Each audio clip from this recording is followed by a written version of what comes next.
नमस्कार, मैं हूँ आपके साथ अंबर जैदी और स्वागत है आप सबका हमारे आज के खास कार्यक्रम इट्स डिबेटेबल में। और हमारे साथ एक बार फिर से नाज़िया इलाही खान मौजूद हैं। बहुत स्वागत है नाज़िया आपका। नमस्कार।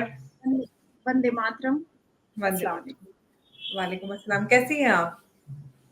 बहुत बढ़िया, बड़ी खुश, हवा में कूद रही हूँ और बादलों में नहा रही हूँ। बिल्कुल, और खुशी की बात भी है क्योंकि फाइनली कई दशक बाद विमेन रिजर्वेशन बिल पास हो चुका है। कई सालों से इस पे चर्चा होती आई और कई सारी पार्टियों ने उसको लाने की कोशिश की, लेकिन नहीं आ पाया। फाइनली 128वां संविधान का संशोधन अब बिल के रूप में हमें देखने के लिए नजर आएगा। अपर और लोअर हाउस दोनों से पास होने के बाद 454 वोट यानी कि 2/3 मेजोरिटी मिली है। सिर्फ 2 वोट विपक्ष में गए, वो भी ओवैसी साहब और उनके जलील यानी कि जलील साहब का।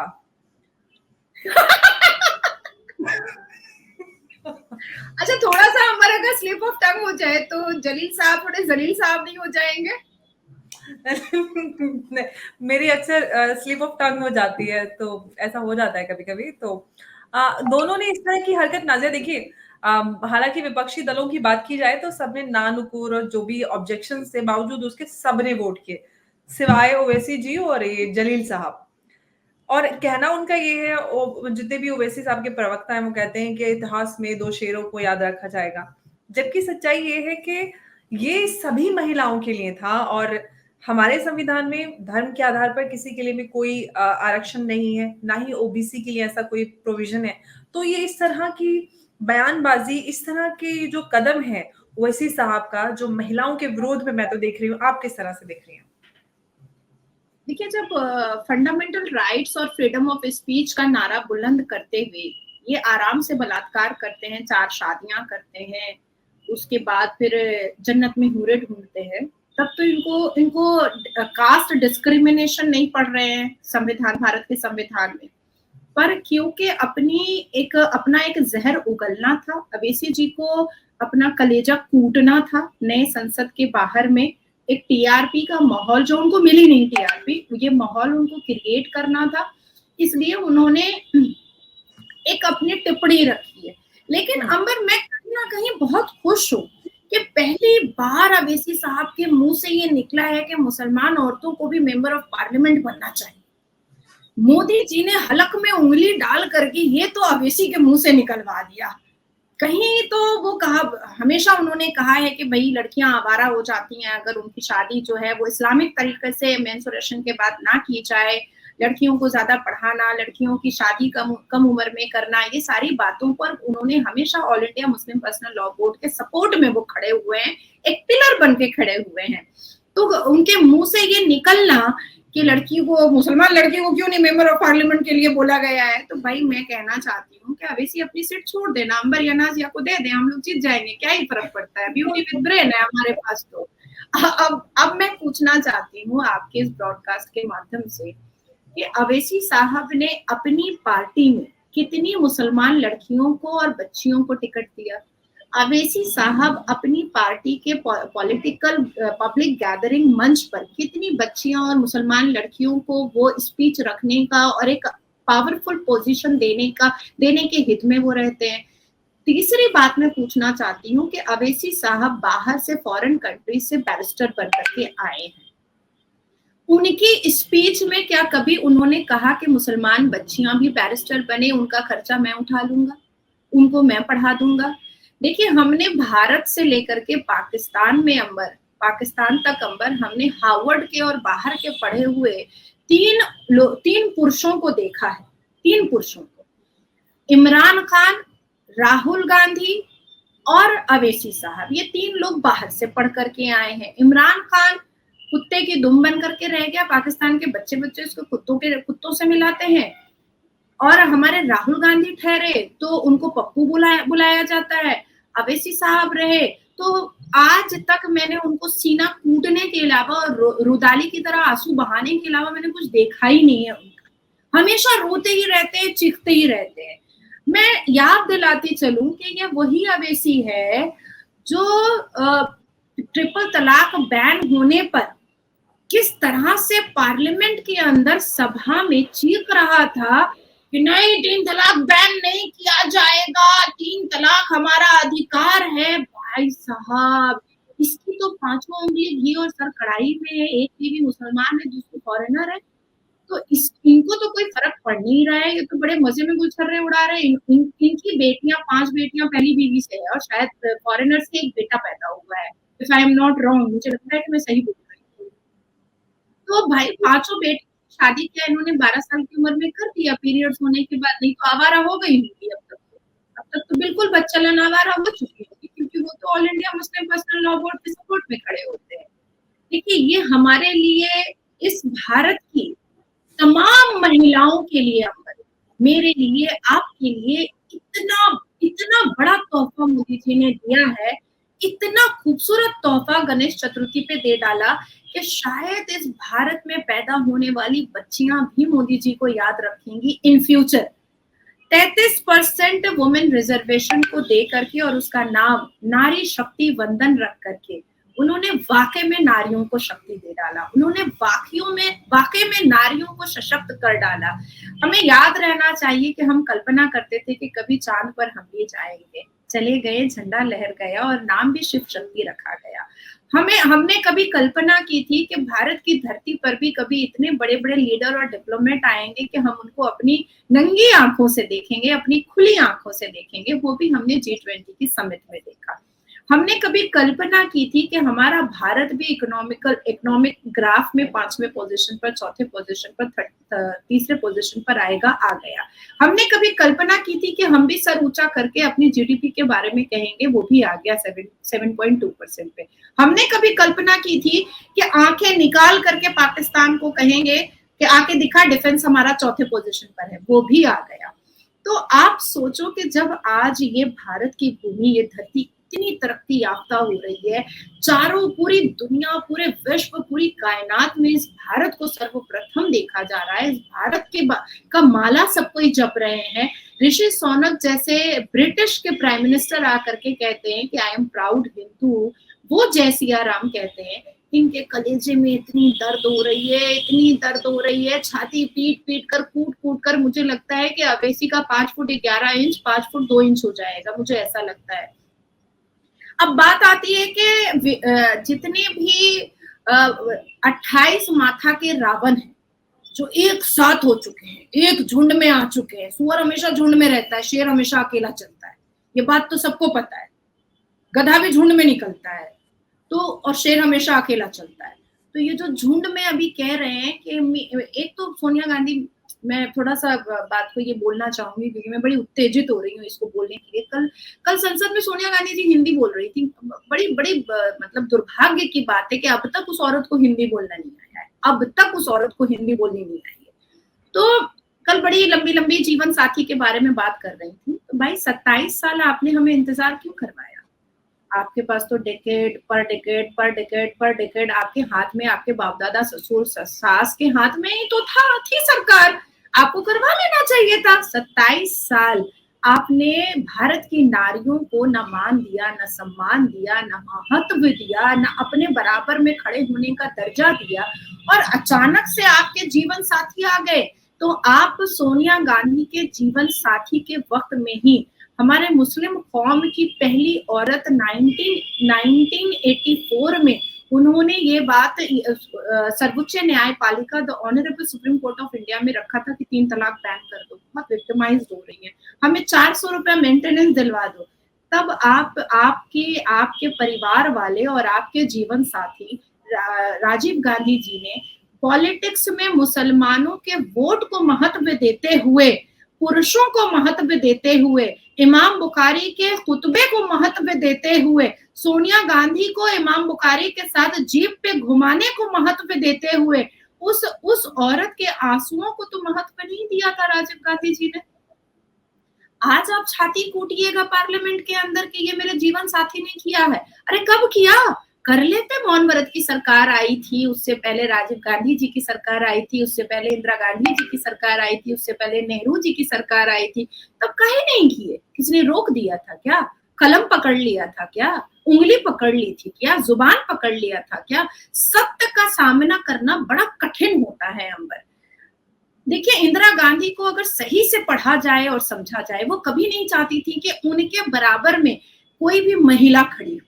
क्रेडिबिलिटी रखने वाली महिलाएं उनको पसंद नहीं आती थी, कभी नहीं आती थी। आज आप वेस्ट बंगाल भी आइएगा तो जो बहुत शिक्षित महिला होती है, उसको श्रीमती ममता बनर्जी कभी पसंद नहीं करती। उसी तरीके से आप सोनिया गांधी जी को ले लीजिए कि एक दो औरत आप बताइए कांग्रेस में, ये तो परिवारवाद की राजनीति करते हैं। 3 लोग हैं जो निर्णय लेते हैं और बाकी सब टट्टुओं की तरह सिर्फ बात सुनते हैं। तो ये 27 साल की पीड़ा अब जा करके इस पर मरहम लगाया गया है। और किसने ये करेज दिखाया भाई? हम सबको पता था कि आर्टिकल 370 रिमूव करना, जीएसटी है, वन रैंक वन पेंशन है, बेटी बचाओ बेटी पढ़ाओ है, शादी शगुन योजना है, ईदी योजना है, सीखो और कमाओ योजना है, कारीगर योजना है। ये सारा काम, 3 तलाक बैन है, उस पर एक इम्प्लीमेंट करके, अमेंड कर करके एक सही पनिशमेंट वाली सजा एक्ट लेकर के आना, तो सारे काम तो मोदी जी ही कर रहे हैं। तो ये भी जो 33% जो वुमेन रिजर्वेशन था, हमारे दिल में ये बात थी कि ये करेज भी मोदी जी ही दिखाएंगे, इसके अलावा और कोई दिखा नहीं पाएगा। अब ये छाती पीट रहे तो पीटे, क्या फर्क पड़ता है? लेकिन नाज़िया ने आपने एक बात कही कि ओवैसी साहब ने फाइनली ये बात कही महिलाओं के पक्ष में, उन्होंने कहा कि मुस्लिम महिलाओं को भी मिलनी चाहिए। लेकिन मेरा मानना इसके उल्टा है, क्योंकि मुझे लगता है कि जिस तरह से लोगों ने आपको याद होगा ट्रिपल तलाक पे जब हम लोग काम करते थे, सुप्रीम कोर्ट में एफिडेविट लगाया था जिसमें all India Muslim personal law board ने कहा था कि औरतें नाक़िसुल अक्ल होती हैं, यानी कि कम अक्ल होती हैं, उनका लेवल ऑफ इंटेलेक्ट जो है वो कम होता है, इसलिए उनको तलाक का अधिकार नहीं है। तो वही मान्यता को अपनी आधार बनाते हुए शायद ये औरतों को जो राइट टू इक्वालिटी है उसमें बिलीव नहीं करते हैं, तो इसीलिए इस चीज का भी विरोध कर रहे हैं और उधर से अपनी जो वोट बैंक है उसको भी केटर कर रहे हैं कि देखो हमने मुसलमान औरतों की बात कर ली। मुसलमान औरतों की बात तो इन्होंने कभी की ही नहीं है। तो ये कहीं ना कहीं धोखा दे रहे हैं मुसलमान समाज को भी, और मुसलमान औरतों को तो धोखा देते ही आए हैं। देखिए, ये तो कुरान पाक में लिखा है, जिसको कोई भी डिनाई नहीं कर सकता है कि औरत मुकम्मल पाक भी नहीं होती है। अल्लाह और रसूल के नजर के हिसाब से अगर देखा जाए और कुरान 30 पारा पढ़ा जाए, आप भी मुस्लिम है, मैं भी मुस्लिम हूँ, यहाँ पर हम दोनों मुस्लिम हैं और हम दोनों ने कुरान पाक को बमायने और बखूबी पढ़ा है। तो कुरान पाक के हिसाब से औरत जो है वो मुकम्मल पाक भी नहीं होती है और ना ही किसी औरत को इस काबिल इस्लाम में समझा गया और अल्लाह ने समझा कि उसको भी प्रॉफिट बनाया जाए। और ऐलानिया ये बात कह दी गई कि भाई औरत को जन्म ही दिया गया था पुरुषों का, मुसलमान पुरुषों का दिल बहलाने के लिए। तो ये जो गिरगिट का जो शक्ल है, ये जो गिरगिट का रंग है, जो अवैसी साहब जो बार बार बदलते रहते हैं, क्योंकि देखिए उनको मोदी जी को कटाक्ष करना था, उनको मुसलमान औरतों को सामने उनके बराबर में खड़े होते हुए वो नहीं देखना चाहते थे और उनको पता था कि जितने जलील साहब को और अवैसी साहब को छोड़ करके बाकी सबके सब वोट करेंगे इस पक्ष में। तो इसीलिए उन्होंने बाहर निकलने के बाद सोचा कि चलिए हम कुछ ऐसा बोलते हैं कि हमारी टीआरपी बढ़ जाएगी। इसलिए मैंने आपसे कहा कि चलो किसी बहाने उनके मुंह से निकला तो कि औरत भी मेंबर ऑफ पार्लियामेंट बन सकती है, क्योंकि अवैसी साहब के हिसाब से जब से मैंने होश संभाला है और मैंने न्यूज देखना स्टार्ट किया है, न्यूज को समझना स्टार्ट किया है, तब से तो अवैसी साहब एक ही राग अलाप रहे हैं। औरत आवारा हो जाएगी अगर उसका निकाह नहीं होगा 12 साल में, औरत पढ़ लेगी तो बच्चलन हो जाएगी, औरत की शादी नहीं होगी तो लड़की की शादी नहीं होगी तो वो मौलाना शाहिद रशीदी के हिसाब से बकरा से और गधा से सेक्स करवा लेगी, औरत बच्चा पैदा करने की मशीन है, औरत खेत है, औरत 40 साल के बाद पीरियड्स बंद होने के बाद उसका फसल बंद हो जाता है तो मर्द दूसरे खेत में चले जाते हैं अपनी फसल को पैदावार करने के लिए। तो हमने तो बचपन से अपने बारे में यही सुना है। इस्लाम में मुसलमान औरतों को तो बचपन से यही सिखाया गया है कि हम मरने के बाद भी जन्नत में 72 वर्जिन हूरों की सरदार नहीं बनेंगे, हम चकला चलाएंगे ऊपर में। तो जब हम बचपन से ये सुन रहे हैं और यही चीज का समर्थन करते हुए अवैसी साहब अपने चेयर पर टिके हुए हैं, तो आज कम से कम उनके मुंह से ये बात तो निकला कि मेंबर ऑफ पार्लियामेंट मुसलमान लड़कियों को भी बनाओ, तो मोदी जी की जय जयकार भाई कि ऐसे इंसान के मुंह से भी निकलवा दिया। अब मैं आपको आपको एक बात बताना चाहती हूँ कि देखिए बहुत सारी चीजों को चेंज करने की अंबर जरूरत है, बहुत सारी चीजों को। देखिए जब भारत में मुसलमान रह सकता था तो फिर पाकिस्तान बना क्यों? सबसे बड़ी बात है। और अगर बंटवारा हो ही गया तो फिर अब भारत में मुसलमान है क्यों? अब बात आती है कि जब संविधान है भारत का तो फिर मुस्लिम पर्सनल लॉ बोर्ड क्यों है, शरिया लॉ क्यों है? अब क्योंकि पता है कि पाकिस्तान एक अलग देश है और हिंदुस्तान भारत एक अलग देश है, तो फिर हम क्यों मानेंगे जिन्ना का 1937 का शरिया लॉ? तो बहुत सारी कंफ्यूजन्स हैं जिसको धीरे धीरे मोदी जी क्लियर कर रहे हैं और क्लियर करना भी पड़ेगा। मैं फिर से कहना चाहूंगी कि इस भारत में रहना है तो वंदे मातरम बोलना पड़ेगा। इस भारत के भूमि पर अगर रहना है तो संविधान ही मानना पड़ेगा। इस भारत की भूमि पर रहना है तो वन लॉ वन नेशन को ही मानना पड़ेगा, और नहीं तो टिकट कटाओ और बढ़ते चलो। कल तो योगी जी ने कह दिया ना कि पाकिस्तान की नीतियां और पाकिस्तान के छल से अगर कोई चलना चाहेगा मुसलमान तो टिकट का पैसा मैं दे दूंगा, पाकिस्तान के टिकट के जाने का पैसा मैं दे दूंगा। तो देखिए ये वो लोग हैं जिनके कलेजे पर छुरी चल रही है। अब अवैसी है, मौलाना साजिद रशीदी है, या हमारे साथ जो मौलवी मुल्ला जो खड़े होते हैं मेन स्ट्रीम मीडिया पर, इनके कलेजे पे छुरी चल रही है। कभी तो खट के कमाए नहीं है ना, कभी तो नौकरी के लिए लाइन लगाए नहीं है ना, कभी तो पढ़े नहीं है ना बैठ के रात भर। अभी मेरा एग्जाम चल रहा था, मैं उसके लिए रात सुबह के 4-4 बजे तक पढ़ाई कर रही थी। तो ये सब तो कभी किया नहीं है। अल्लाह के नाम पे दे दे बाबा, फितरा दे दे, ज़कात दे दे, रमजान आ गया तो फितरा दे दे, अब बकरीद आ गया तो चमड़ा दे दे। तो हमेशा तो इन्होंने यही किया है, हमेशा तो यही करके रेंज रोवर खरीदा जा रहा है, तो मर्सिडीज खरीदा जा रहा है, तो मदरसे के नाम पर चंदा उठाया जा रहा है, फितरा उठाया जा रहा है, ईद मिलादुन नबी के नाम पर लड्डू पेड़ा के नाम पर 501 रुपए का पर्ची कट रहा है। तो हमेशा तो मुसलमान मर्दों ने यही कारोबार किया है। तो अब इनको समझ में आ रहा है कि भाई मेरे हाथ से रेत की तरह महिलाएं निकल रही हैं। अब मुस्लिम महिलाओं को ऐसा लग रहा है कि भाई हमें तो सशक्त होना पड़ेगा, हमें तो एडुकेटेड होना पड़ेगा, हम भी पार्लियामेंट जाएंगे, हम भी संसद में बैठेंगे, हम भी इंजीनियर बनेंगे, हम भी डॉक्टर बनेंगे, हम भी अंबर की तरह चिल्लाएंगे टीवी चैनलों पर, हम भी नाजिया की तरह कोर्ट जाएंगे।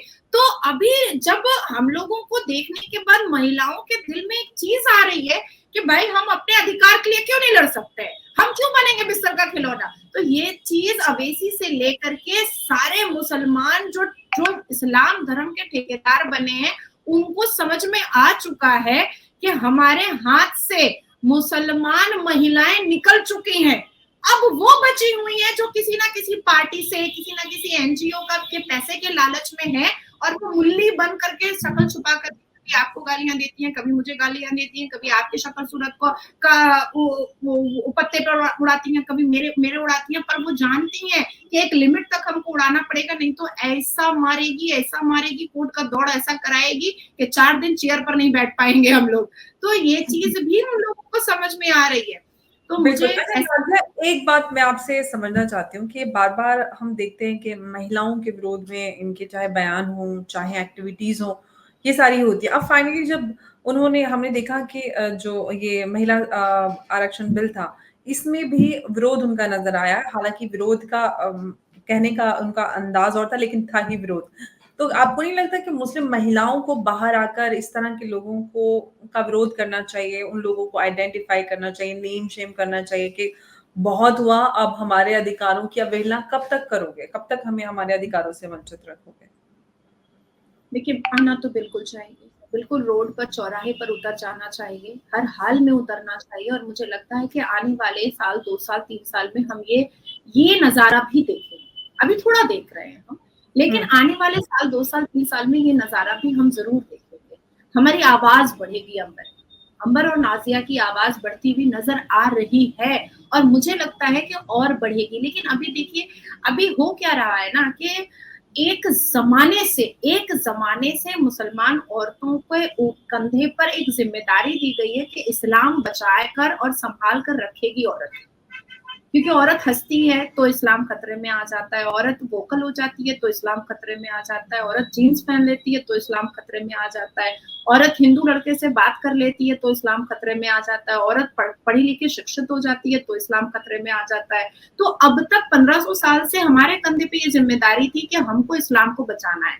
अब हम जागे हैं, अब हम जागरूक हुए हैं कि भाई तेरे ऊपर भी जिम्मेदारी है, तू बचा, तू क्यों नहीं बचा रहा है? हमारे हमसे ही सब कुछ क्यों करवा रहा है? तू आराम से धड़ल्ले से हिंदू लड़कियों से शादी कर रहा है। जब इमाम बुखारी का इकलौता बेटा कर सकता है तो नाजिया क्यों नहीं कर सकती है? नाजिया भी कर सकती है सनातनी से शादी। तो अभी क्या है ना कि हमें थोड़ी सी मेहनत और करनी पड़ेगी। दूसरी एक चीज है कि हमेशा ये जो जन्नत में जाएंगे, जहन्नम में जाएंगे, वहां पीप पिलाया जाएगा, वहां पकोड़े बनाए जाएंगे, वहां अजदहा गला में डाल दिया जाएगा, तो ये चीजें भी जो पढ़ी लिखी शिक्षित औरतें नहीं है। और देखिए 70% मानना पड़ेगा अंबर कि 70% मुस्लिम महिलाएं शिक्षित नहीं है, और 90% ऐसी मुस्लिम महिलाएं हैं जिन्होंने कुरान भी बामायने नहीं पढ़ा है। तो बामायने जैसे जैसे वो हमारी बातें सुनती हैं, जैसे जैसे वो जागरूक होती हैं, वो भी कुरान सोच रही नहीं हम बामायने पढ़ेंगे, नहीं हम भी रिसर्च करेंगे, नहीं हम भी इसको ढूंढेंगे, अगर इन्होंने कहा है तो इसमें कितनी सच्चाई है हमको इसको भी पता करना चाहिए। तो ये चीजें निकलते निकलते जन्नत जहन्नम खुदा का खौफ, ये सारी चीजें निकलते निकलते थोड़ा सा और समय लगेगा। लेकिन मैं आपको पूरी गारंटी के साथ ये बात अंबर कह सकती हूँ कि आने वाले 2 से 3 साल में हमारी कतार बड़ी लंबी होगी, बड़ी लंबी होगी। हाँ, तो कितने लोगों को फिर संसद में देखने की उम्मीद कर सकती हूँ मैं फिर मुस्लिम महिलाओं को? 181 लोग महिलाओं को हम देखेंगे। नहीं, मैं उसमें मुस्लिम कितनी होने वाली है? इंशाल्लाह मुझे लगता है कि एकदम कोई डिस्क्रिमिनेशन आज तक कभी भी मोदी जी ने नहीं किया है, तो मुझे उनसे इतनी उम्मीदें हैं कि यहाँ पर भी कोई डिस्क्रिमिनेशन वो नहीं करेंगे। अब रही बात कि मुसलमान बेटियां अब तो धीरे धीरे जागरूक हो रही हैं, तो इतनी बड़ी जिम्मेदारी देने से पहले भी जांचना, परखना, समझना बहुत जरूरी है। तो आने वाले वक्त में हम इतने इतने खुद इतने जागरूक हो जाएं, खुद इतने इंटेलिजेंट हो जाएं कि हमें भी फील होने लगे कि हम भी समाज के लिए कुछ कर सकते हैं। अभी तो हमारा बिस्मिल्लाह हुआ है। बिल्कुल, और उम्मीद करते हैं कि महिलाओं की ज़्यादा से ज़्यादा राजनीति में भागीदारी हो, महिलाएँ आगे बढ़ेंगी तो और आने वाली जो पीढ़ियाँ हैं, जो महिलाएँ, बच्चे हैं, उनके लिए प्रेरणा का स्रोत बनेंगे और उनके लिए आने वाले वक़्त में दरवाज़े खुलेंगे। पॉलिटिक्स में महिलाओं के लिए राहें मुश्किल होती हैं और अगर इस तरह के मौके दिए जाएँगे तो ज़ाहिर-सी बात है कि राहें आसान होंगी और आगे महिलाएँ बढ़ेंगी क्योंकि पॉलिटिकल रिप्रेज़ेंटेशन बढ़ना बहुत ज़रूरी है। महिलाओं को सशक्त करने के लिए नीति और नेतृत्व में महिलाओं को मौका अब आगे मिलने वाला है और ज़्यादा मिलने वाला है। नाज़िया बहुत-बहुत शुक्रिया आप चर्चा में जुड़ी और इस मुद्दे पर आपने खुलकर हमारे साथ बात की इसके लिए आपका शुक्रिया। नमस्कार, जय हिंद। नमस्कार, जय हिंद।